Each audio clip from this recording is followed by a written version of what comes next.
Hey, everybody, welcome back to the show. Believe it or not, we're already into a new week. So on today's Motivation and Mindset Monday, I hopefully have a great show for you today. We're going to be talking about a topic that is certainly not going to resonate with everyone, but for the people it does connect with, it can be life-changing. And the reason is, as we always say, we could accomplish all of our goals if we only had the time, if we didn't have all of this responsibility, if we maybe had a few more resources at our disposal. And what I want to share with you today is maybe just a little bit different of a mindset in order to approach the problems that you may have right now so that you can overcome the challenges that would allow you to lead the life that you want. So if you are looking to up-level your life, if you're looking to accomplish a goal in any one of the big 5 areas with your family, your relationships, your health, your body, your career, your finances, your spirituality, if you're looking to improve one of those areas, I hope that today's show will resonate with you. And that is because the number one reason cited for most people not getting around to whatever their goals are is lack of time. It's not lack of resources. It's not lack of money. Those things are certainly possible. There's no doubt about it. But I've just found over the course of my career that for most people, you're able to make it happen. Most people, at least listen to this podcast, you're able to make it happen, but there is maybe not a strong enough why. That's a big part of it. We've talked about that before in the show. And then it's simply too many responsibilities, too many distractions, saying you're going to start it next week, next month, next year, right? That's the thing. Whether it's, it could literally be something as small as like doing a functional medicine detox. We just literally finished our spring detox, so it's kind of on my brain. Or it could be like joining the gym, or it could be, I'm going to hire that personal trainer, or I'm going to, find that assistant, like whatever it might be. It's just a goal, right? And those are small ones. So that's very, very small. But like, I'll start it next week. But I'm talking about big goals. Do you need to lose 50 pounds for your overall health?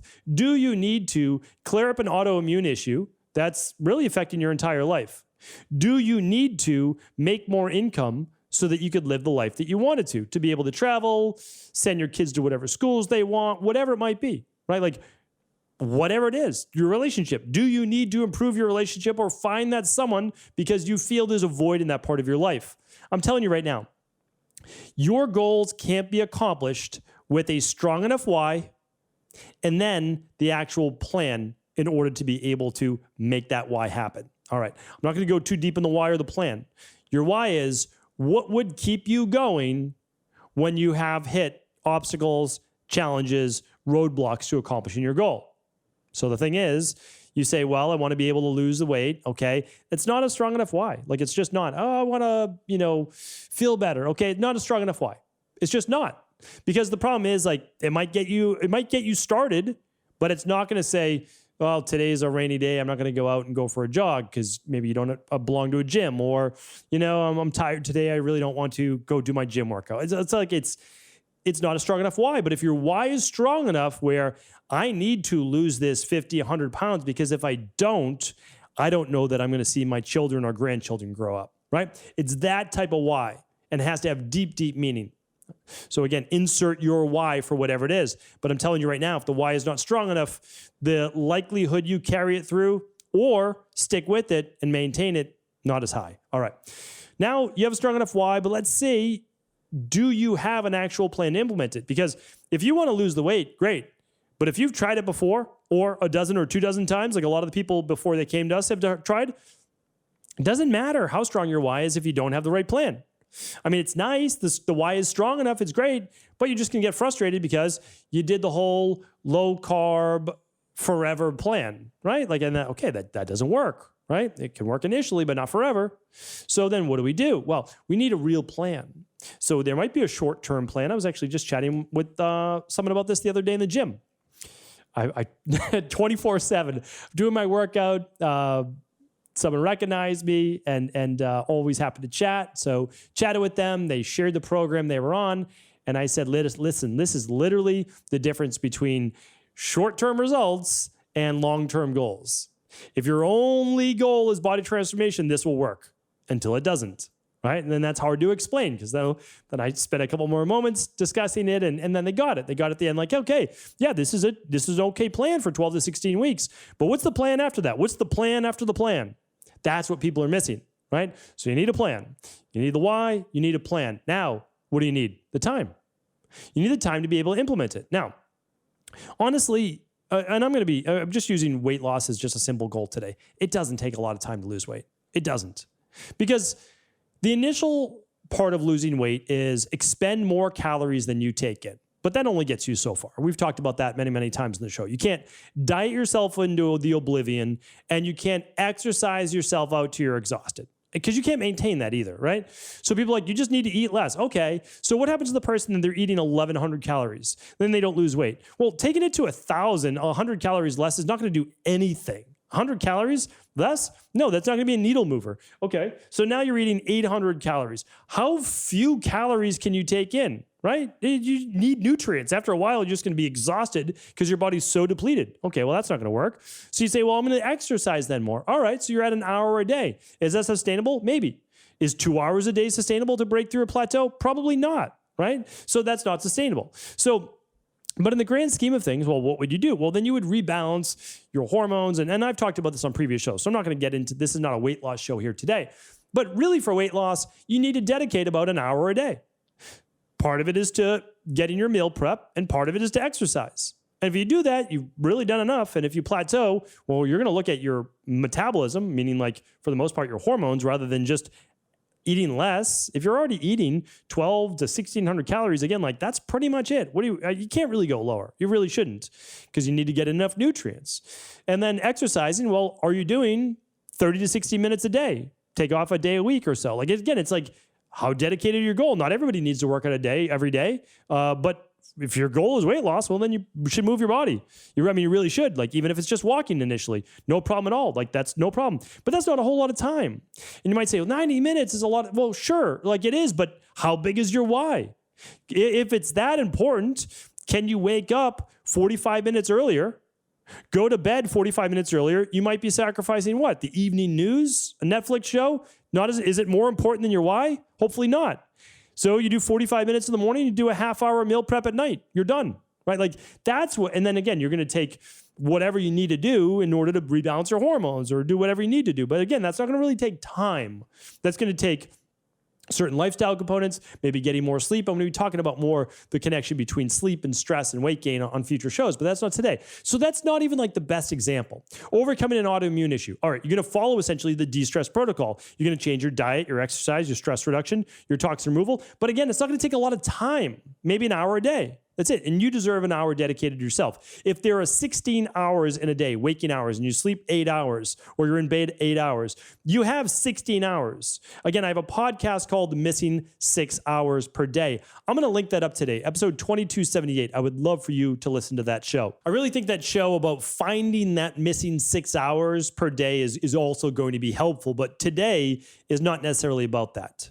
Today is understanding that there are 2 days of the week for most people where you're not working, where you do maybe have a little extra time. Now, the reason why I said that today's show is not for everyone is because it's going to require a little bit of sacrifice. And I shared this with you, and again, that's why I do hope that you're tuning in each week and each day, is 2 weeks ago, it was episode 2264. People enjoyed that show. They said they got a lot out of it, because it's the understanding that everything you want in life, everything you want is then on the other side of hard work and sacrifice. I mean, it really is. And the crazy thing is that also not doing the thing and the work and putting in the effort is also a sacrifice, because you're sacrificing the life that you want or the goal that you want. And so definitely tune into that show for all the details. But what I want you to realize is that the weekends may be your best opportunity for creating the life you want. So instead of the partying, instead of the resting, instead of the just not doing anything on the weekend, this could be your opportunity to get in more of what you need in order to accomplish those goals. But it's going to be extremely difficult from a mindset perspective, because we've grown accustomed to, at least in this society, that the weekends are for rest. The weekends are for recovering from the Monday through Friday. Now, I would love it if your Monday through Friday was so amazing that you didn't need the weekends to recover from it. That's what I would truly love. That's living the life that you really want. But maybe you don't like your job or jobs or whatever it is right now. So what I'm saying to you is this: Saturday and Sunday, you're up for 16 hours each day. That's the way it works. In bed for 8, awake for 16. You have 32 hours. Now, again, I'm realistic, and I realize you may have a family, you may have a partner, a spouse, you may have obligations. I totally understand. So I'm not saying that you're going to use all 16 waking hours, but just, again, let's do a thought exercise. So before we immediately cancel out this idea because it's crazy, it's working too hard, listen, I get it. I understand. But I'm trying to go back to that why. How important is your goal, right? How important is it?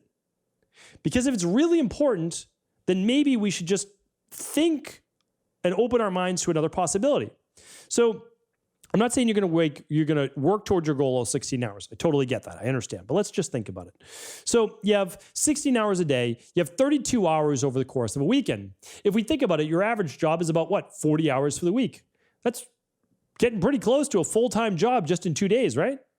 And what does that mean? Well, it just means like, think about everything you get accomplished or you can do in a 40-hour work week. Well, we've got 32 hours on the weekend. And I'm not saying that there's any wasted time for your 40 hours either, but let's just say that we took that down a little bit, right?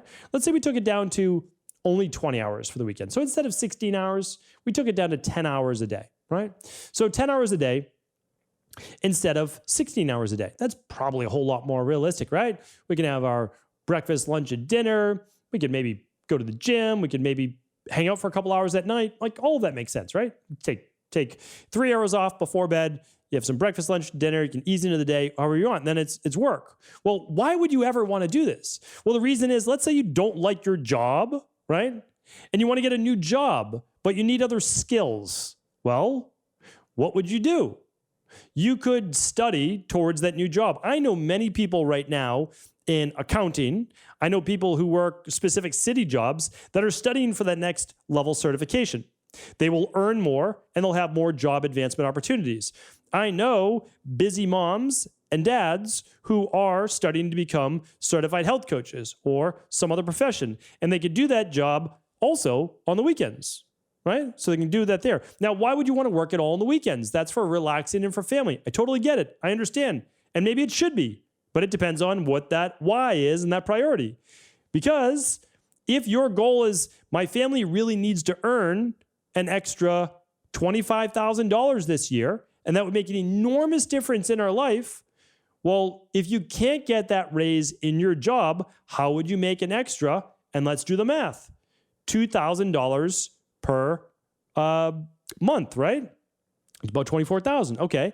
Well, then how could you make that $2,000? Well, we would need to make what? $500 in a weekend, $250 per day.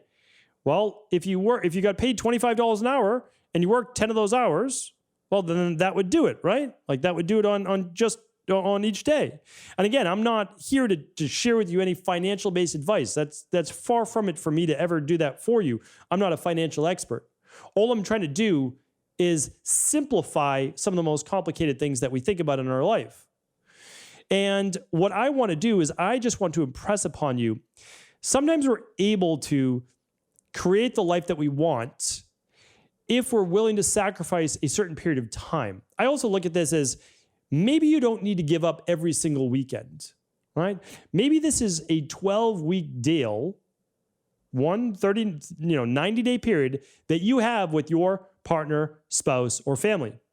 And what if it's not for 16 hours a day or even 10 hours a day? What if it was for 8 hours, right?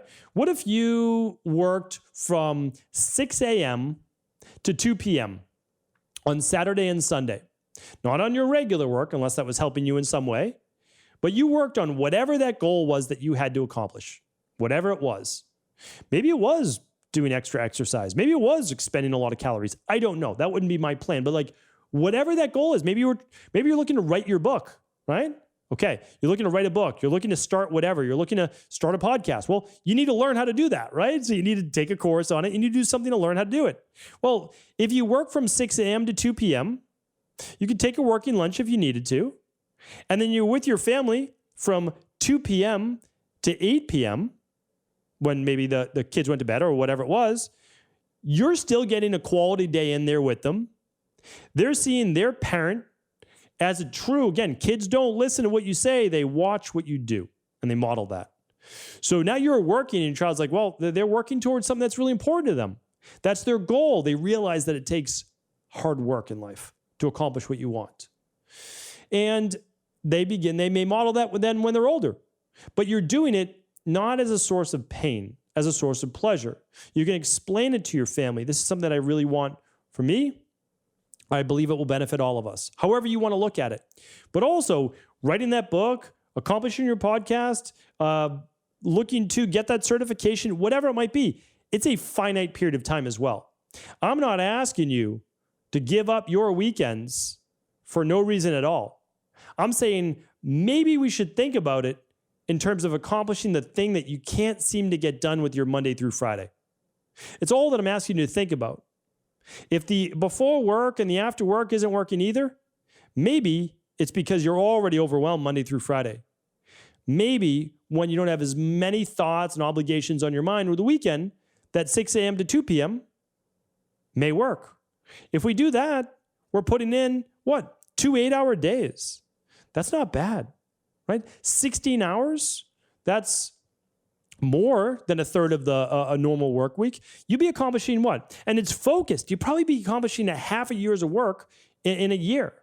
And again, I'm not saying that you should do this for that longer period of time. I just think that most of our goals could be accomplished within a 12-week period of time if we were to dedicate ourselves now to that. And I'm not here, reprimanding you or even saying that you should do this. But what I want you to start to think about, this is more of a thought exercise, is can you accomplish your goal? Do you have enough time to accomplish your goal? And if this would give you the time, then I simply need you to think about why won't you accomplish your goal?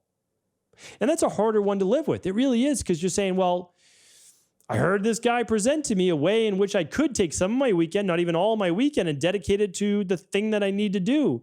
And yet I still am not doing it. And then you have to ask yourself that hard question is, why won't I do it? And sometimes it's not that you don't want the thing. It's sometimes that maybe it doesn't have enough meaning to you. Or maybe there's a fear of success. Maybe there's a fear of failure. Maybe there's other things that you need to work on a much deeper level that you haven't come to grips with. And so when you start to ask yourself these questions, and again, not scold yourself, right? We're no longer children. We want to understand is like, as an adult, what do I need to work on maybe from a psychological level that can make this that much easier and also that much more enjoyable? And I look at it as you're getting to do this thing. You're giving yourself the time in order to accomplish this. You're teaching your children or sharing how important it is with your partner or spouse that you're doing this. And you're telling them why it makes a difference to you and why it may make a difference to them as well. If we start to look at life differently, we get to ask new questions. If we ask new questions without judging ourselves or judging other people, dramatic things can happen. They really can. If we stop playing the good, bad game, we stop judging, we say, this is what I want. It's not good, it's not bad, shouldn't matter to anybody else. This is what I want. Then you can start to let yourself live life a little bit more. You get to do the things that you've always wanted to do. After all, what is your life for, right? What is life for? Do you not get to do the things that you want to do in life? Is it supposed to be 100% sacrifice of self? I just don't believe that. I believe that you should be of service to other people. But I also believe that you can be one of those people. I do believe that you're able to help yourself. I've always believed, a little later in life, I realized this, but I've believed, and I certainly believe now, that it is always easier to pour out to others if your cup is full. I think it is so difficult to help other people if you are not in a position of strength to do that. The stronger I get, the more people I can help. That's the truth. Literally, the stronger I am, the more I have to give. The more resiliency I have, the more experience I have, the more I can share in all areas of my life. So I just ask you to think about this for a moment. Maybe replay the podcast, maybe listen to it again. Could you carve out a little bit of extra time? A little bit of personal time? Not for selfish reasons, not for no reason at all, but because you have a big goal. You have something you want to accomplish. And you know, if you do that, your life will be dramatically better in a way that will improve your happiness and the happiness of those close to you. And that's a good enough reason. So hopefully today's show was helpful. I'm always here for you. Please let me know if you have any questions. And of course, if the show was helpful, please do feel free to share it with anyone else you believe it could serve.